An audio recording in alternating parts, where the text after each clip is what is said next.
인사 나누시겠습니다. 예수께로 나아갑시다.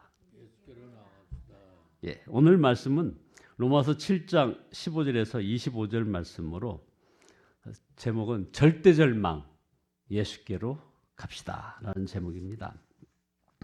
많은 그리스도인들이 마음속에서 일어나는 죄의 역사로 당황하고 좌절을 많이 겪습니다.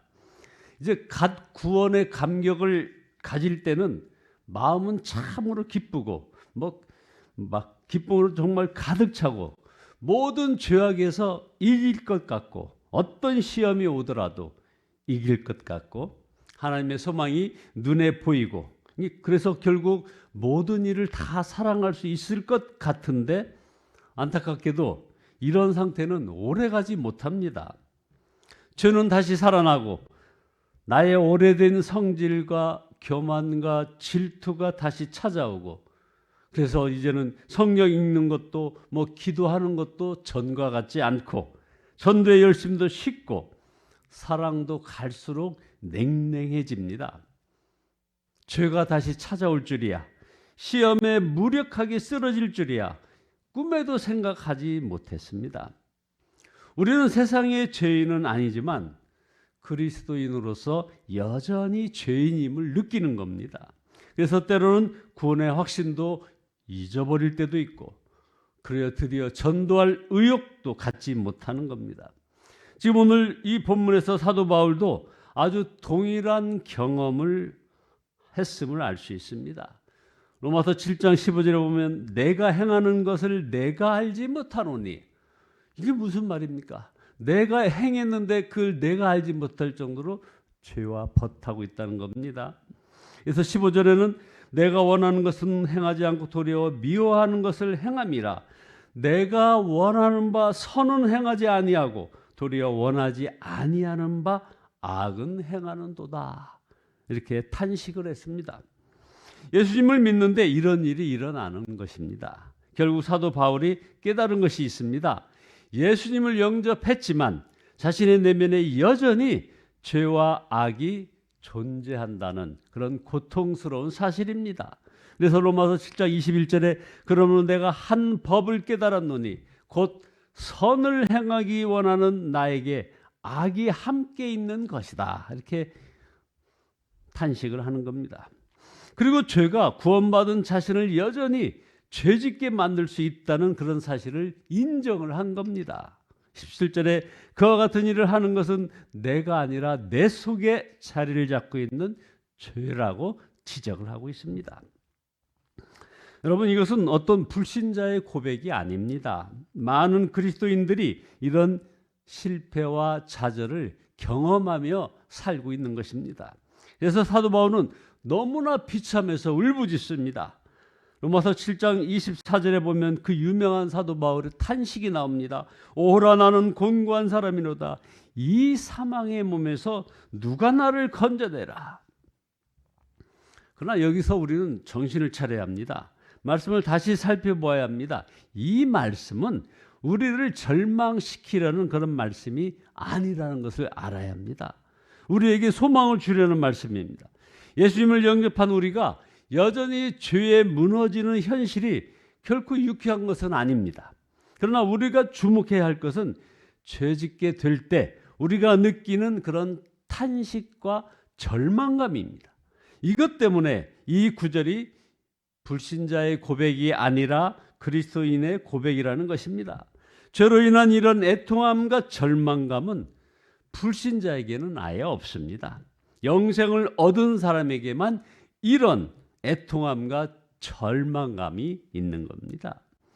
에베소서 4장 30절에 보면 하나님의 성령을 근심하게 하지 말라. 그 안에서 너희가 구원의 날까지 인치심을 받았느니라. 자, 구원받은 자는 성령의 근심을 그래서 느끼는 겁니다. 성령께서 기뻐하지 않으시는 삶을 살면 즉각 저와 여러분의 마음이 괴롭습니다. 기도하지 않고 살면 괴롭습니다. 11조 못하면 괴롭죠. 전도 안 하면 괴롭습니다. 용서하고 사랑하지 못하면 괴로운 겁니다. 왜 그럴까요? 성령께서 근심하시기 때문입니다.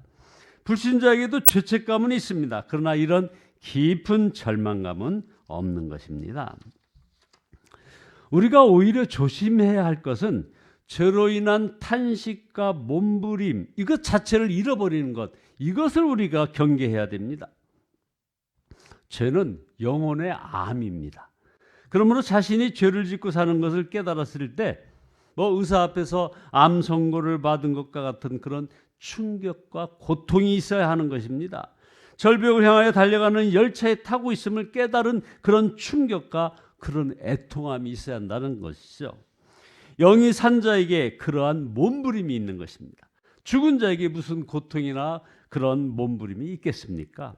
자, 그러면 우리는 놀라운 승리를 이제 얻게 되는 것입니다. 사도 바울은 여기서 아주 놀라운 고백을 25절에서 하고 있습니다. 우리 주 예수 그리스도로 말미암아 하나님께 감사하리로다. 아니, 갑자기 웬 반전인가요? 왜 이 상황에서 주 예수님을 찬양하며 감사하는 것입니까? 죄로 인하여 절망하고 몸부림치는 이들은 이런 이 분위기를 잊지 말아야 합니다. 여기서 사도 바울이 말하려는 것은 우리가 예수님을 믿어도 우리 힘으로는 도무지 죄를 이길 수 없다는 것을 지금 얘기하고 있는 겁니다. 성경 박사라도 안 된다 이 말입니다. 성령 체험을 하였어도 우리는 죄를 이기지 못합니다. 왜 그럴까요? 욕심은 계속해서 일어나고 우리 마음속에 교만한 마음, 시기 질투, 미움과 원망, 그리고 음란한 충동은 계속 일어납니다. 아무리 경건하고 훌륭한 성도라도 마찬가지입니다. 그렇지만 우리는 죄에서 건짐을 받을 수 있습니다. 주 예수 그리스도 때문인 것입니다. 예수님은 우리가 죄짓고 탄식만 하도록 내버려 두는 분이 아니시라는 겁니다. 우리를 능히 죄에서 건지시고 지키시는 분이십니다. 우리 안에 오셨기 때문입니다. 요한일서 5장 18절에 하나님께로부터 난 자는 다 범죄하지 아니하는 줄을 우리가 아노라. 하나님께로부터 나신 자가 그를 지키심에 악한 자가 그를 만지지도 못하느니라. 그래서 사도 바울이 죄로 인한 절망을 고백하면서 갑자기 주 예수님을 찬양을 하는 것입니다. 다시 한번 말씀드립니다. 분명히 알아야 합니다. 우리가 예수님을 영접하였다 하더라도 우리 자신의 힘으로는 결코 죄를 이길 수가 없습니다. 10번 죽었다 깨어나도 이 죄를 이기지 못합니다. 이것은 저희들에게 절망을 가져다 줍니다. 그러나 우리를 하여금 죄에게서 이기시게 하는 분이 계십니다. 바로 예수 그리스도이십니다. 아담과 하와가 마귀의 시험에 넘어진 이래 모든 사람들이 죄의 종노릇을 하고 살고 있습니다. 이 악순환이 그 고리를 깨뜨리신 분이 예수님 아니십니까? 물론 예수님도 광야에 나가서 마귀 시험을 받으셨습니다. 그러나 그 시험을 이기셨습니다. 그 주님이 우리 안에 오신 것입니다. 그러므로 누구든지 주님 안에 있는 자는 마귀의 시험을 이기고 죄의 권세에 끌려 살지 않을 수 있게 되었다 이 말입니다. 육신의 종노릇 하던 옛사람이 주 예수님과 함께 십자가에서 죽었기 때문입니다. 우리의 육신이 죽은 것도 사라진 것도 아닙니다. 육신의 역사는 여전히 만만치 않습니다. 생각해 보십시오. 온 인류가 꼼짝없이 종노릇하던 그 죄성입니다. 그 죄성이었어요. 그래서 예수님을 믿는 우리도 휘청거릴 때가 많고 넘어지기도 하는 것입니다. 그래서 나의 자아가 죽고 예수 그리스도로 사는 그런 십자가 복음을 주신 것입니다. 우리가 죄와 싸우는 것이 아닙니다. 우리 옛사람은 주님과 함께 죽고 예수님의 영으로 사는 새 사람으로 되어서 죄를 이기는 것입니다. 사람이 아무리 온유하고 정직해도 내 자신이 여전히 살아있다면, 그것은 예수로 살지 않는다면 죄를 이길 수 없는 것입니다. 그래서 우리가 구원받은 것을 중생했다고 말하지 않습니까? 죽고 다시 살아났다 이 말입니다. 이 믿음이 분명한 사람에게는 이기지 못할 큰 죄가 없습니다. 이기지 못할 시험이 없는 것입니다. 왜냐하면 승리는 내가 아니라 그리스도이기 때문입니다. 그래서 고린도전서 15장에 보면 우리 주 예수 그리스도로 말미암아 우리에게 이김을 주시는 하나님께 감사하노라 말씀했습니다. 죄와 싸우다가 절망하는 분들 계십니까? 예수님께로 나오시기 바랍니다. 예수님께로 오라는 것은 자신의 의지나 결심이나 노력으로 죄를 이기려 하지 말라는 것입니다.